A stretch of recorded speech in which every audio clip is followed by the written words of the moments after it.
Alors, nous allons tout de suite accueillir notre deuxième invité. Je remercie encore, bien sûr, Marion pour sa participation et son éclairage. Donc, c'est Laurence Romanas que je suis ravie d'accueillir et qui va apparaître à l'écran à mes côtés dans quelques instants. Bonsoir, Laurence. Oui, bonsoir. Alors, Laurence Romanas, vous êtes chargée de mission à la Chambre d'agriculture Auvergne-Rhône-Alpes et vous êtes spécialisée dans l'installation et la transmission des exploitations agricoles. S'installer comme agriculteur. Cette question, si vous qui nous regardez, vous ne vous la posez pas encore, peut-être qu'un jour, vous serez amené à vous la poser. Alors, durant les 25 minutes qui nous restent, eh bien, nous allons vous apporter des informations justement pour vous éclairer sur ce sujet. Laurence, sans plus attendre, rentrons dans le vif du sujet. Qu'est-ce que l'installation en agriculture? Oui, c'est vrai qu'on utilise des termes un petit peu particuliers parfois en agriculture. Alors, qu'est-ce que ça veut dire que s'installer? C'est devenir agriculteur, devenir chef d'exploitation et devenir aussi son propre patron, avoir sa propre entreprise. On peut devenir agriculteur en association sur une multitude de productions, comme ça a déjà été évoqué tout à l'heure, et dans un tas de contextes différents. Aujourd'hui, en 2020, il y a eu 1600 personnes qui se sont installées en agriculture en Auvergne-Rhône-Alpes, dont un quart avait plus de 40 ans.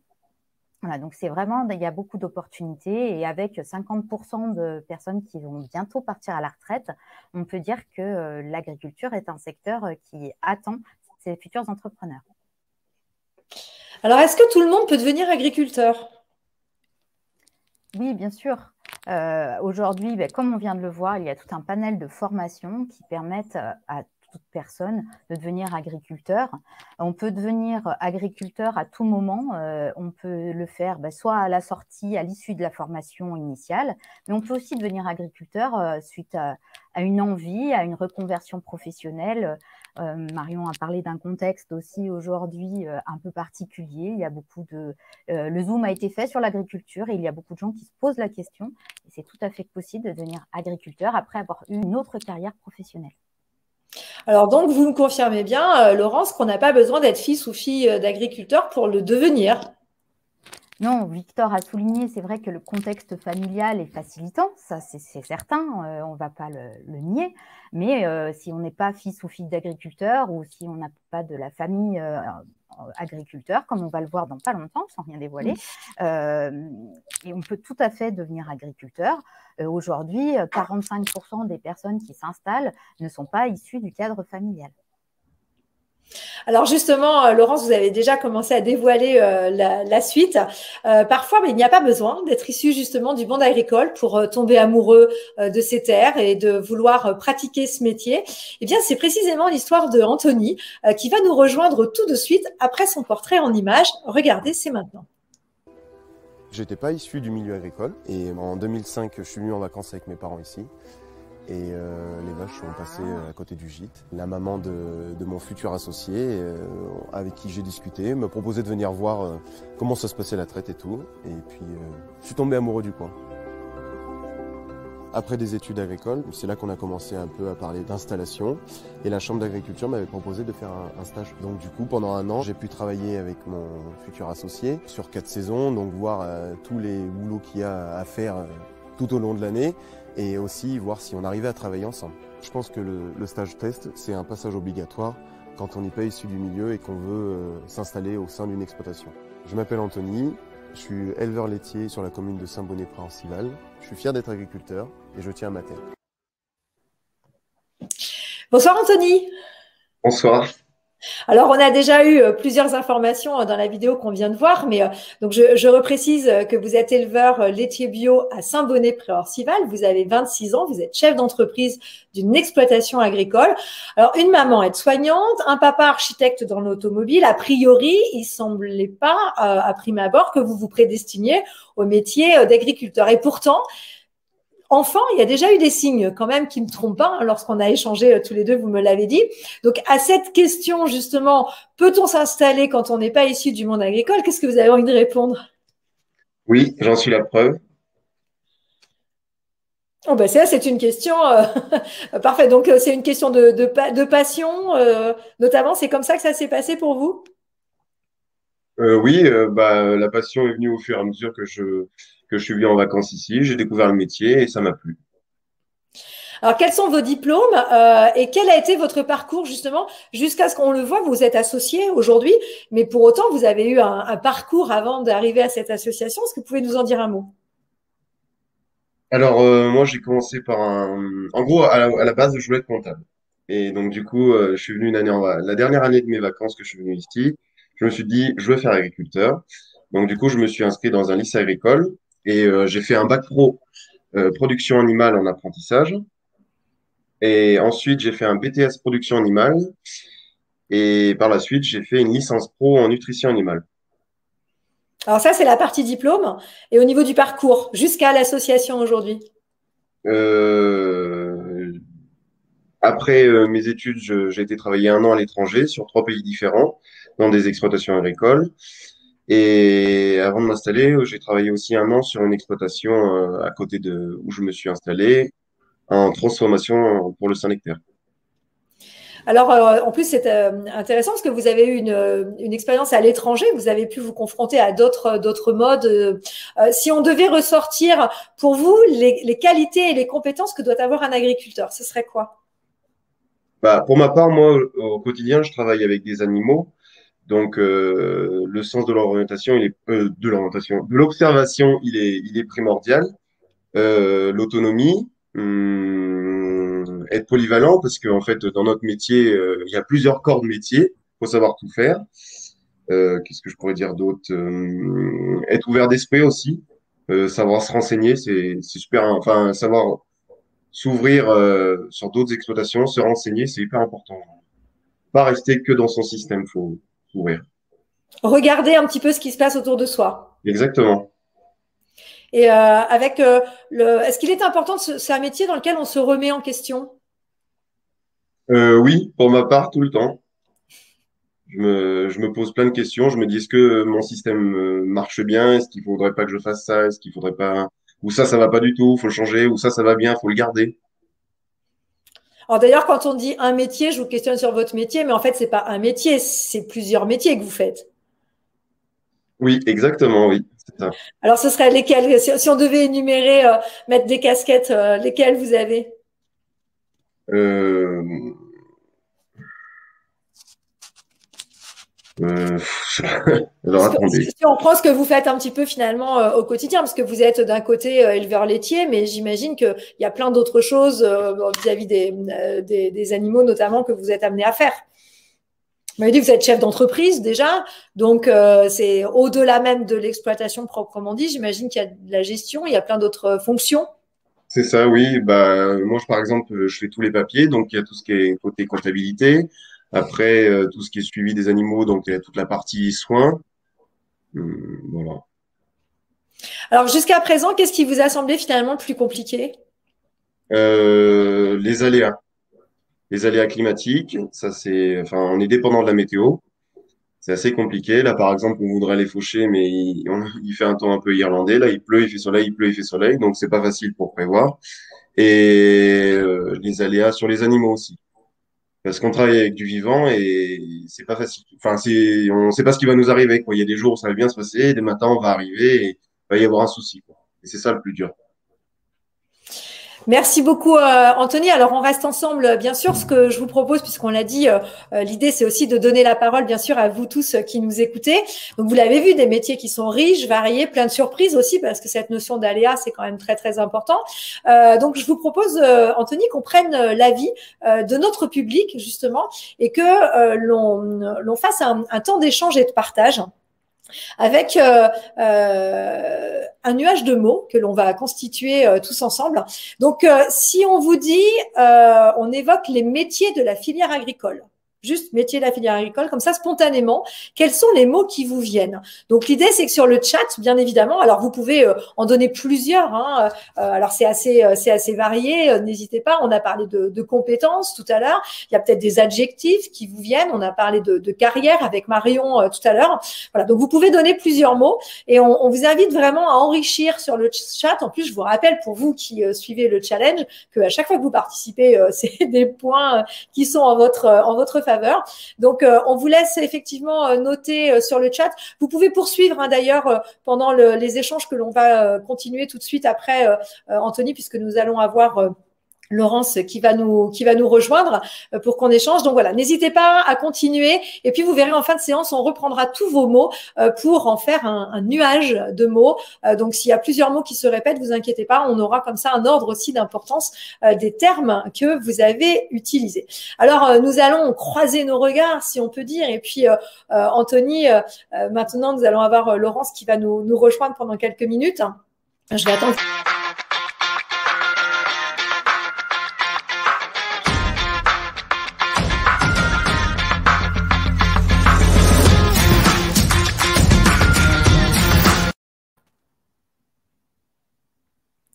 Merci Laurence de nous rejoindre. Donc, décider de devenir agriculteur, c'est une chose, mais encore faut-il mettre toutes les chances de son côté, bien sûr. Et pour cela, quel que soit son profil, eh bien, il est mieux, bien sûr, de ne pas rester seul et de se faire accompagner. Je sais qu'Anthony, c'est une chose sur laquelle vous aviez aussi insisté lorsque l'on a préparé ces échanges. Alors, je vais demander à Victor également qui nous rejoint, puisqu'il est notre fil conducteur, je vous le rappelle, à nos côtés. Victor, suite à ce qu'a dit Laurence, est-ce que tu aurais une question qui te viendrait à l'esprit ou peut-être quelque chose de l'histoire d'Anthony qui t'inspire? Bah oui, c'est vrai que, tout d'abord, l'histoire d'Anthony, elle m'inspire parce que moi aussi, je suis passionné, moi aussi, j'aime aller à la ferme, mais c'est vrai que derrière, il y a des contraintes, que ce soit les aléas climatiques et comme il dit, on travaille avec du vivant, donc c'est sûr, si un jour ça va bien, un autre jour ça peut très mal aller. Et par rapport à ce qu'a dit Laurence, j'avais une question, mais est-ce que vous pensez vraiment qu'il faut vraiment être passionné pour pouvoir faire ce métier? Oui, c'était un peu ma conclusion que je voulais faire. En fait, c'était ça, c'était de dire c'est un choix de devenir agriculteur. C'est un choix et c'est un choix de vie, en fait, parce que je ne suis pas agricultrice, je ne suis pas issue du milieu agricole, mais je vois beaucoup d'agriculteurs dans le cadre de mon métier et je vois que c'est très prenant. Mais par contre, une fois qu'on a fait ce choix, c'est vraiment quelque chose pour lequel on vit. C'est très prenant, mais à la fois, ça apporte énormément, peut-être de stress, mais aussi de bonheur, j'ai l'impression, parce qu'on attire encore beaucoup de monde vers les milieux de l'agriculture. Alors justement, on parle d'installation. Laurence, est-ce que vous pouvez nous dire quel type d'accompagnement il existe? De quoi peut-on bénéficier? Est-ce qu'il y a un parcours type, en fait, pour s'installer? Alors, un parcours type, on va dire qu'il y a des outils pour accompagner, il y a des outils types pour accompagner les gens. Un parcours type, non, puisque c'est très personnel. Mais par contre, oui, on a une porte d'entrée qui s'appelle le point accueil installation, où on peut retrouver tout un ensemble de réponses sur lesquelles on se questionne quand on est issu ou pas du milieu agricole, quand on veut s'installer, quand on veut aller vers l'agriculture et vers l'installation agricole. On a dans ces points accueil installation des conseillers qui sont compétents et qui sont là pour écouter et pour orienter les personnes. Donc, il y en a un par département. Par exemple, en Auvergne-Rhône-Alpes, les points accueil installation, elles vont accueillir près de 3000 personnes par an, des personnes qui viennent de tout secteur, qui sont aussi bien issues du milieu agricole ou pas, qui sont plus ou moins jeunes. 80% des personnes accueillies ont moins de 40 ans, pardon, mais bon, ça veut dire quand même que 20% qui sont accueillis ont plus de 40 ans. 60% de ces personnes ne sont pas issues du milieu agricole. Elles ont des projets qui peuvent être très variés. Comme l'a présenté Marion, il y a énormément de productions représentées sur notre belle région. Et du coup, il y a beaucoup aussi de personnes qui ont des projets très différents. Ça peut être du maraîchage, ça peut être de l'élevage bovin lait ou bovin viande, mais ça peut être aussi des caprins. Il y a beaucoup aussi de personnes qui sont intéressées par les arbres fruitiers. Voilà, donc il y a énormément de profils et de projets qu'on accueille dans ces points accueil installation. Alors, Anthony, vous... Oh, pardon. Non, pardon, Laurence, allez-y. Juste pour compléter, on accueille aussi beaucoup de personnes qui sont très en amont de leur projet. Et les chambres d'agriculture se sont lancées un nouveau défi pour l'accueil des personnes justement qui sont très en amont de leur projet. Elles ont été habilitées pour accompagner en conseil en évolution professionnelle des personnes qui voudraient se reconvertir vers les métiers de l'agriculture et notamment pour devenir agriculteur. Et ça, c'est vraiment quelque chose de tout nouveau et qui permet aux chambres d'agriculture d'accueillir et d'accompagner encore mieux les personnes qui veulent se tourner vers l'agriculture. Merci de ces précisions, Laurence. Alors, Anthony, vous faites partie de l'association Jeunes Agriculteurs du Puy-de-Dôme, qui est d'ailleurs rattachée à la Chambre d'agriculture. Cette association regroupe des métiers agricoles, alors qui vont être très, très différents. C'est en quelque sorte, si on peut dire, un syndicat agricole qui accompagne les porteurs de projets en cours d'installation, justement, et cette association contribue à donner une belle image du métier d'agriculteur. C'est d'ailleurs ce qui est indiqué sur la page Facebook, puisque vous communiquez, bien sûr, sur les réseaux sociaux. Donc, vous êtes membre du bureau de cette association et engagé dans une commission sur l'installation. Ça veut dire que vous voyez passer des dossiers de porteurs de projets également. Et bien, de cette expérience et des contacts et des dossiers que vous avez vus passer, qu'est-ce que vous auriez envie de dire aux personnes qui envisagent et qui sont sur ce genre de projet? Ce serait quoi le conseil pour son installation que vous aimeriez donner?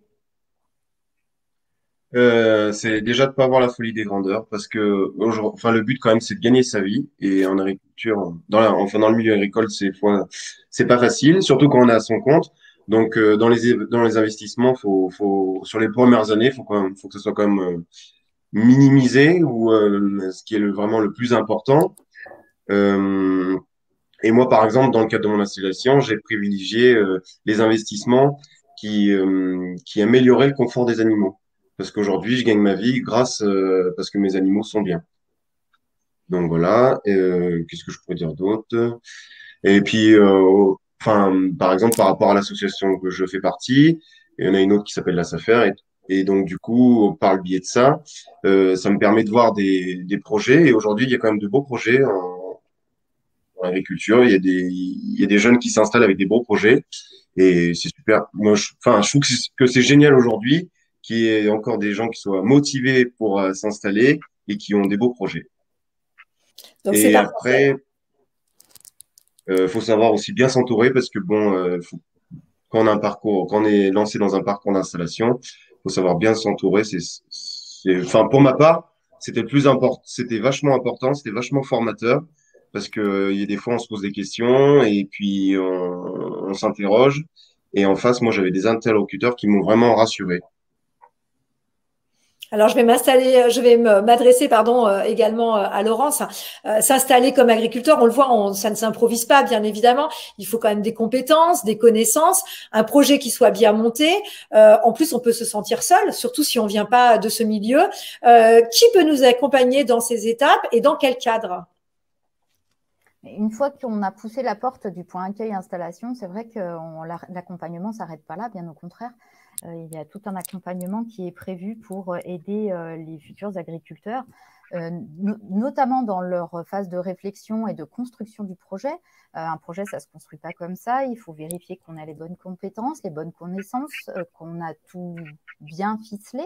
Et puis, il faut construire son projet d'exploitation en tant que tel, hein, le projet financier, pour pouvoir le valider. Et comme le souligne Anthony, s'installer en agriculture, cette partie financière, elle est très importante hein, parce qu'on devient chef d'entreprise, mais il y a des investissements. Mais derrière les investissements, il faut aussi pouvoir gagner sa vie.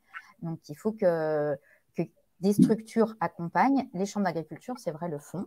Elles accompagnent les porteurs de projets dans leur démarche pour les aider à aboutir à un projet qui est le mieux ficelé possible, avec des revenus à la clé et des investissements adéquats aussi. Donc, elles accompagnent notamment les personnes dans ce qu'on appelle le plan de professionnalisation personnalisé, parce que vous disiez, oui, il y a un schéma type d'accompagnement, mais par contre, il est bien évidemment professionnel et personnalisé, parce que chaque projet est unique et dépend évidemment de celui qui le porte.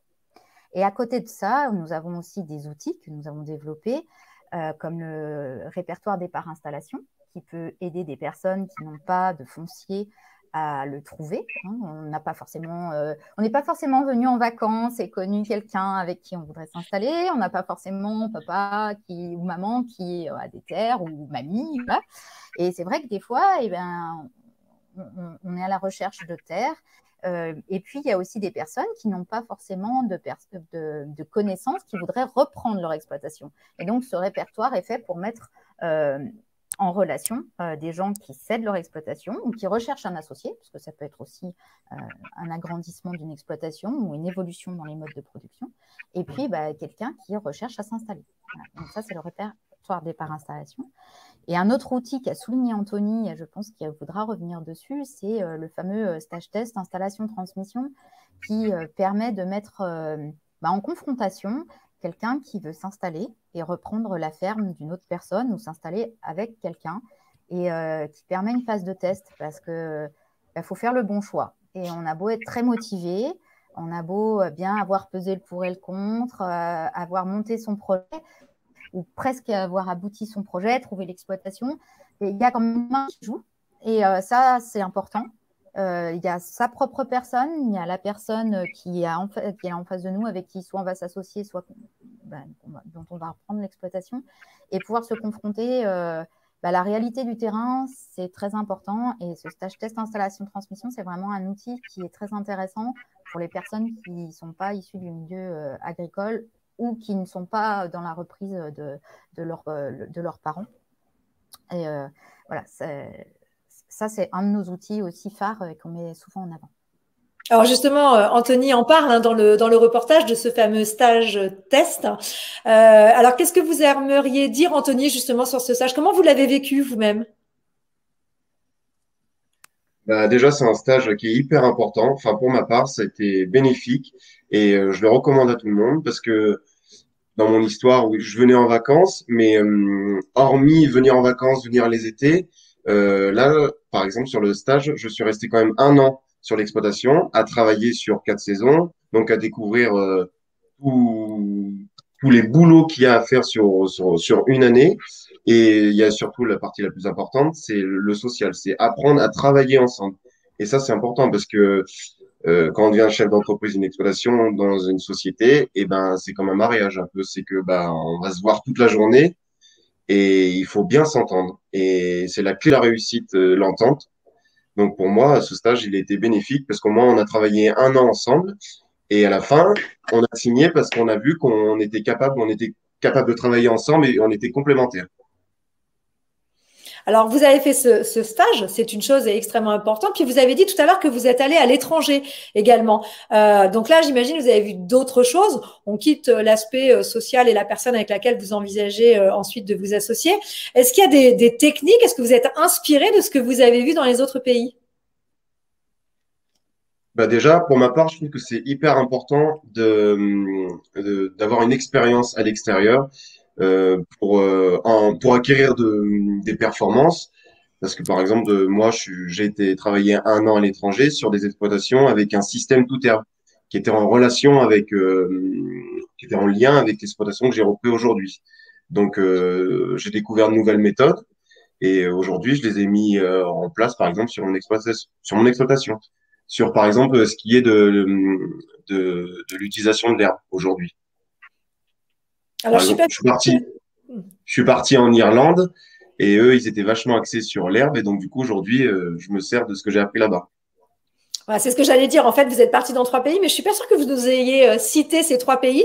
Et moi, j'aimerais bien que vous disiez à ceux qui nous écoutent comment vous avez fait pour décrocher justement ces expériences à l'étranger. Ça peut être inspirant. Je suis parti en Irlande, en Suède et aux Pays-Bas. Et en gros, c'est des adresses que j'ai eues par le biais de mon école. En gros, quand en BTSPA, on a fait un stage et donc du coup, il y avait des adresses de maîtres de stage. Et donc du coup, cette liste d'adresses, je l'ai gardée. Puis j'ai envoyé des mails pour qu'ils me prennent en stage. Et souvent, les pays étrangers, ils aiment beaucoup recevoir des jeunes. Et ça a été très formateur et c'est une très belle expérience. Voilà, donc effectivement une petite astuce peut-être, et puis d'inviter à ouvrir son horizon et aller regarder un peu ce qui se passe ailleurs. Alors je vais revenir à Victor, bien sûr, puisque Victor, vous le savez, il est à nos côtés pour donner un peu ses impressions de ce qu'il entend. Victor, toi tu baignes, on l'a dit tout à l'heure, dans cet environnement depuis toujours. Quel est ton regard, mais en tant que fils d'agriculteur cette fois, sur ce que tu viens d'entendre, sur cette aventure de l'installation dont vient de nous parler Anthony, et est-ce que tu penses Laurence, toi-même, est-ce que tu aimerais aller travailler en dehors de l'exploitation familiale? Bah, dans ce qu'a dit Anthony, enfin, je me retrouve vraiment parce que je pense vraiment qu'il faut aller voir à l'extérieur, découvrir des nouvelles choses pour acquérir des nouvelles compétences. Et par exemple, mon père, c'est même le premier à le dire que j'aille découvrir des nouvelles choses dans d'autres fermes, de nouveaux systèmes et voilà. Alors, dans quelques instants, on va prendre les questions. Avant d'arriver à conclure un peu ce regard croisé comme on le fait. Laurence, j'ai une autre et avant-dernière question. Est-ce qu'il existe, parce que j'ai vu qu'il y a des questions déjà qui apparaissent sur ce sujet-là, existe-t-il lorsque l'on est jeune, notamment des dispositifs d'aide, et puis j'entends financier, bien sûr? Oui, il y a différentes formes d'accompagnement. Tout au long en fait de l'accompagnement à l'installation, il y a des systèmes d'aide aussi pour monter les dossiers d'études qui sont financés par le conseil régional. Mais ça, ce n'est pas une aide directe à l'installation. Et la fameuse aide directe que l'on connaît tous, c'est la dotation jeune agriculteur, donc qui est accessible sous certaines conditions, notamment d'âge, mais aussi de capacité. Donc il faut être formé pour pouvoir l'avoir et puis bien sûr avoir un projet qui soit financièrement viable.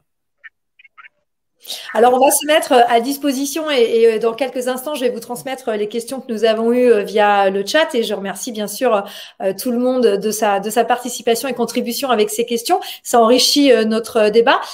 Donc, merci beaucoup Laurence et Anthony de vos témoignages et de vos apports. Est-ce que vous auriez, je vous poserai la même question qu'à Marion tout à l'heure, si vous aviez un message à transmettre aux personnes qui nous écoutent, qu'est-ce que vous aimeriez leur dire? Et peut-être je vais commencer par vous, Laurence. C'est ce que je disais tout à l'heure. Ma conclusion, c'est de dire le métier d'agriculteur, c'est un métier d'avenir, mais c'est un métier dans lequel on rentre et il faut vraiment être très motivé pour pouvoir s'installer. Il est lourd de conséquences puisqu'on va nourrir des gens, on a des responsabilités, mais c'est un beau métier et il y a beaucoup d'opportunités qui se présentent en Auvergne-Rhône-Alpes pour les personnes qui sont motivées. Et Anthony, peut-être à la fois avec la casquette de l'association dans laquelle vous êtes en accompagnant vos pairs dans leur installation, et puis vous, en tant qu'éleveur laitier, qu'est-ce que vous aimeriez dire? Mais comme dit Laurence, je suis tout à fait d'accord avec elle. C'est un beau métier. Faut savoir se lancer. Faut pas trop se poser de questions. Faut savoir être bien entouré et pas trop avoir peur. Moi, je m'en suis posé des questions. Et aujourd'hui, franchement, je regrette pas. Je suis heureux. Je vis de ma passion. Et c'est la plus belle des choses. Enfin, pour moi, j'ai réussi mon installation. Eh bien, merci à tous les deux pour vos témoignages. Alors, on reste ensemble. Victor, je vais te proposer quelque chose qu'on fait pas toujours, parce qu'on dit toujours à nos auditeurs, posez-nous des questions sur le chat. Eh bien, moi, je vais te poser la question, Victor. Si toi, tu avais une question à poser aux personnes qui nous regardent, et notamment aux jeunes qui veulent aussi s'installer, qu'est-ce que tu aimerais leur demander? Bah, si ils ont des projets d'installation et si des personnes aimeraient travailler dans le milieu agricole. Alors, je vous invite dans le chat à répondre à cette question de Victor. Et en attendant d'avoir vos retours, donc je vais me faire moi aussi le porte-parole en fait de vous tous qui nous interrogez et demandez. Donc, Anthony, Laurent, je vous laisse bien sûr répondre. Alors, tout d'abord à Nina. Et Nina, c'est à Anthony en fait qu'elle s'adresse puisqu'elle voudrait savoir combien d'années d'études vous avez fait. Eh ben, bac 3 ans, BTS 2 ans et licence 1 année. Donc 6 ans. Donc, 6 ans d'études. Elle voudrait également savoir quelle est la première démarche à faire pour devenir agricultrice. Alors, l'histoire ne nous dit pas si Léa, elle a déjà fait des études, si elle est en reconversion professionnelle. Donc, c'est peut-être pas évident de répondre à cette question. Qu'est-ce que vous pouvez lui dire avec les informations qu'on a? Bah, se rapprocher de la chambre d'agriculture. Voilà, donc Laurence, effectivement, c'est vous, je crois, qui pouvez accompagner. C'est la clé d'entrée, en fait, pour c'est le point accueil installation qui existe dans tous les départements. Oui. Anthony, j'ai de nouveau une question pour vous. C'est Laurent qui la pose. Qu'est-ce qui vous a le plus surpris dans votre métier? La complexité de la vache. Enfin, enfin, travailler avec du vivant, c'est assez complexe. Et tous les jours, on en apprend. Et c'est ça pour moi, je trouve. Enfin, ouais, pour ma part. Alors, on a le témoignage d'Agathe qui, elle, apporte un autre élément. Donc, Agathe, il semblerait qu'elle soit aussi en cours d'installation. Et pour elle, la principale difficulté aujourd'hui, c'est pour s'installer, et notamment quand on n'est pas du milieu, c'est l'accès au foncier. Qu'est-ce que vous aimeriez répondre à ça, Laurence? C'est pas toujours simple de trouver chaussures à son pied, c'est vrai, et que le répertoire des par installation existe. Il existe d'autres canaux pour trouver du foncier. Anthony l'a évoqué, hein, il y a notamment la SAFER qui peut proposer des terrains accessibles pour mettre en place son projet. Et après, si on... C'est vrai que des fois, c'est très compliqué, mais qu'on peut aussi réfléchir par une phase de salariat, parce que le salariat, comme l'a évoqué tout à l'heure Marion, peut aussi aboutir à une association. Et ça a été évoqué aussi dans le petit film sur l'horticulture.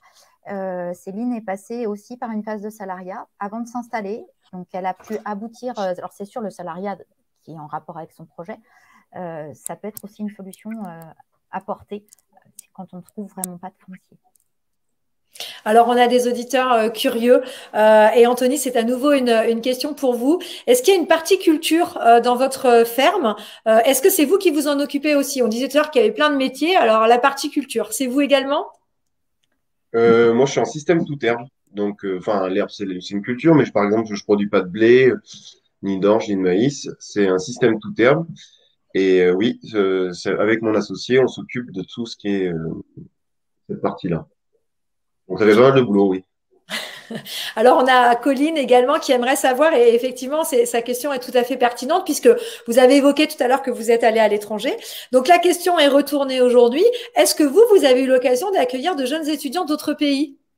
Non, pour l'instant, j'ai accueilli personne. Bon, mais c'est peut-être une éventualité ou une idée soufflée par Colline en tout cas. Oui, oui, c'est sûr, mais après, je suis pas contre. Alors, merci à vous, Laurence et Anthony, pour vos témoignages et apports, bien sûr,